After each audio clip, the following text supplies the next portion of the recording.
Yeah, Jazaak. I think it's like 1:30. I mean 7:30. 7:30. What time is it now?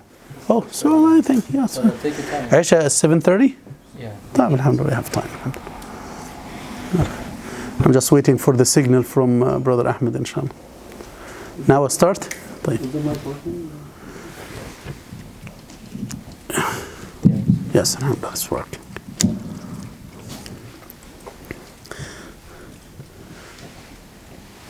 الحمد لله لا يحصى له عدد ولا يحيط به الأقلام والمدد حمدا لربي كثيرا دائما أبدا في السر والجهر في الدارين مفترض ملء السماوات والأرضين أجمعها وملء ما شاء بعد الواحد الصمد ثم الصلاة على خير الأنام أحمد مع صحب به سعد أزكى صلاة مع التسليم دائمة ما إن لها حد ولا أمد والله أسأل منه رحمة وهدى فضلا وما لي إلا الله مستند. It is from the sunnah of the Prophet Muhammad sallallahu alayhi wasallam to start the talk and the advice with making dua. And also the Prophet Muhammad gave a wonderful advice for one of his wives. When she wanted to make dua, he said to her to have an answerable dua, to have your dua answered by Allah, say Subhanallah 10 times, Alhamdulillah 10 times, Allahu Akbar 10 times, and make dua.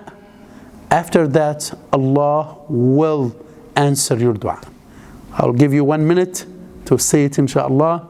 Subhanallah 10 times, Alhamdulillah 10 times, Allahu Akbar 10 times, inshallah. Then we start with dua, and then inshallah we keep inshallah talking about our topic, inshallah.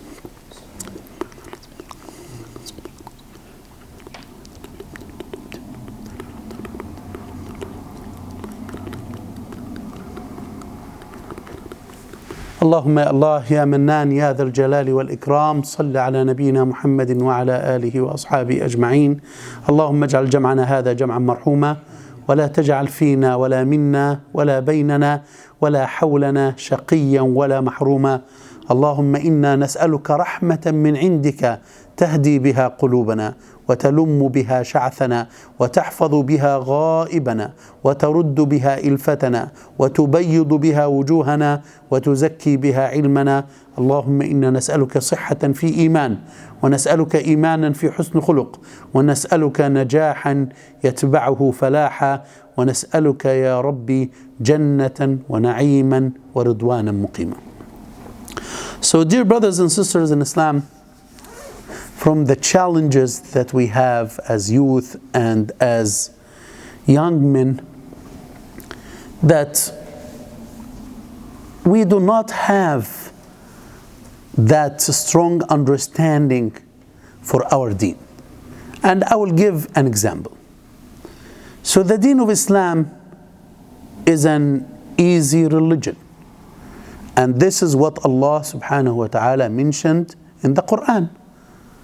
يريد الله بكم اليسر ولا يريد بكم العسر. Allah intends for you ease. And Allah subhanahu wa ta'ala doesn't intend for you any hardship. In another ayah, Allah subhanahu wa ta'ala says, وَمَا جَعَلَ عَلَيْكُمْ فِي الدِّينِ مِنْ حَرَجٍ. Allah subhanahu wa ta'ala didn't make anything in the deen hard for you to suffer from it. That's why from the best ayat that we recite, the last 2 verses of Surah Al-Baqarah. This is a privilege that Allah subhanahu wa ta'ala gave to this ummah. Who memorized the last 2 ayat of Surah Al-Baqarah? Bismillah. آمن الرسول بما أنزل إليه من ربه والمؤمنون كل آمن. Till we say ربنا ولا تحملنا ما لا طاقة لنا به. What does it mean? Oh Allah, do not charge us what is beyond our abilities. We say this in our dua. What does it mean? It means, Ya Allah, we are weak and we are in need for your help and your support. Ya Rabb, if you overburden us, We will suffer from this. We cannot tolerate this. Once we say this, every time, Allah the Almighty, as it came in the hadith of the Prophet Muhammad sallallahu alaihi wasallam, would answer and would say, قد فعلت, قد فعلت, قد فعلت. I did, I did, I did. And also we say before it, ربنا ولا تحمل علينا إصرا كما حملته على الذين من قبلنا. Ya Rabb, do not impose upon us burdens like the burdens that the other nations had before us. And we'll give some examples. So for the people in the past, the nations in the past, like the Jews, when their women have their excuse for a couple of days, you know what happens? They do not spend time with her. They do not socialize with her. They do not eat with her. They isolate her completely. What else? If someone commits a sin, the way to wipe out the sin will be written on the door of that person. What does it mean? Everyone in the community now would see that I committed this specific sin, and the way to wipe it out is to do this and that. Imagine this, how hard would be that? Ya Allah, very hard. If a person commits a major sin, what will be the way to wipe out this and to delete this sin? As it came in the story of Surah Al-Baqarah, that when Banu Israel committed a major sin, فَتُوبُوا إِلَى بَارِئِكُمْ فَقُتُلُوا أَنفُسَكُمْ. The way to wipe out this major sin that you committed is to do what? To kill yourself. But look at us. Whatever sins we commit, we need to do one thing. We need to repent to Allah sincerely. What happens? Allah will replace these, substitute this, and change these sayyat, evil deeds that we did into hasanat. A man came to the Prophet Muhammad sallallahu alaihi wasallam, an old man. He said to the Prophet Muhammad sallallahu alaihi wasallam, "O Messenger of Allah, there is a man who committed all the sins that you can imagine. 80 years person, 70 years person, live away from Allah, and he has an access for all the sins that you can imagine." The Prophet Muhammad sallallahu alaihi wasallam said to him, so imagine this, dear brothers and sisters. Someone committed a lot of sins. Subhanallah. Sincerity, ikhlas, and that's it. Sincerity and ikhlas in the tawbah to Allah Azza wa Jal, that's it. The Prophet said to him, do the hasanat and avoid the sayyat that you used to do, and Allah will replace your sayyat to be hasanat.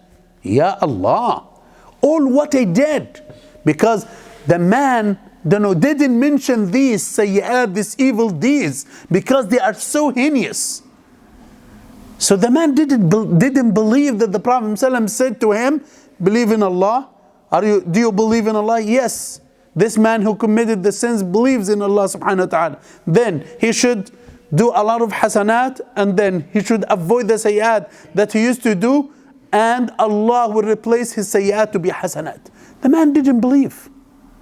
وَغَدَرَاتِ وَفَجَرَاتِ. All what I have done, Allah will forgive for me.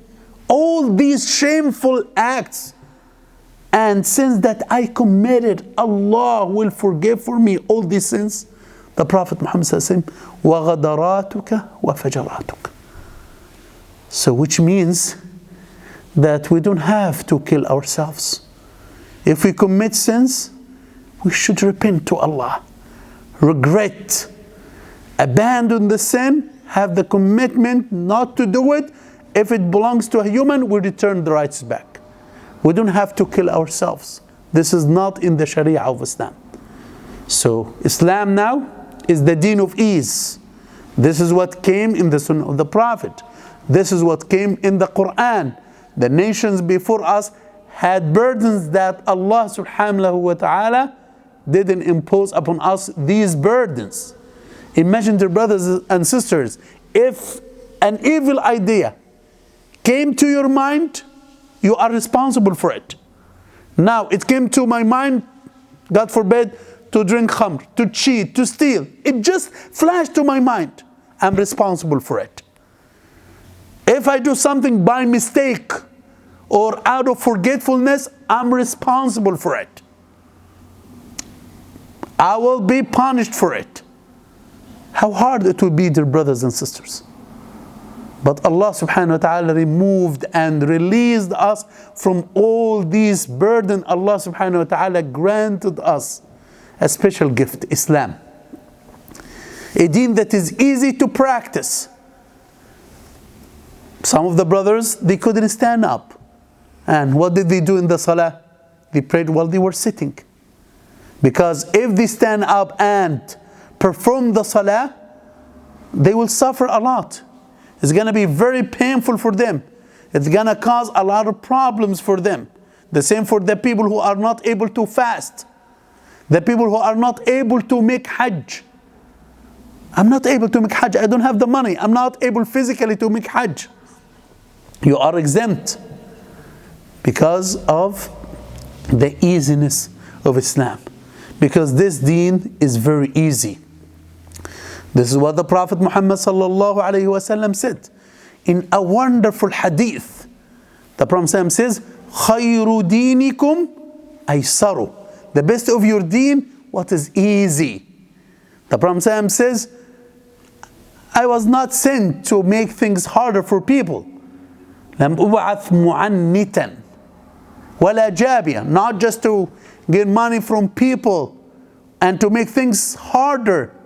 إنما بعثت معلما. To teach. And we know this in the hadith, the man. Because we always hear this, the man who urinated in the masjid. It's not something acceptable. If it happens here, then all of us will get mad of the person who does this. Another story for Muawiyah Sulami. He was praying and someone sneezed in the salah. He said what? Yarhamukallah. The Sahaba Radwanullahi alayhim, they got mad of him. How come you say Yarhamukallah in the salah? How to say to a person who sneezes in the salah, may Allah have mercy upon you. He looked at them and he says, why are you staring to me like this? Why are you looking at me like this? And they kept just tapping their thighs.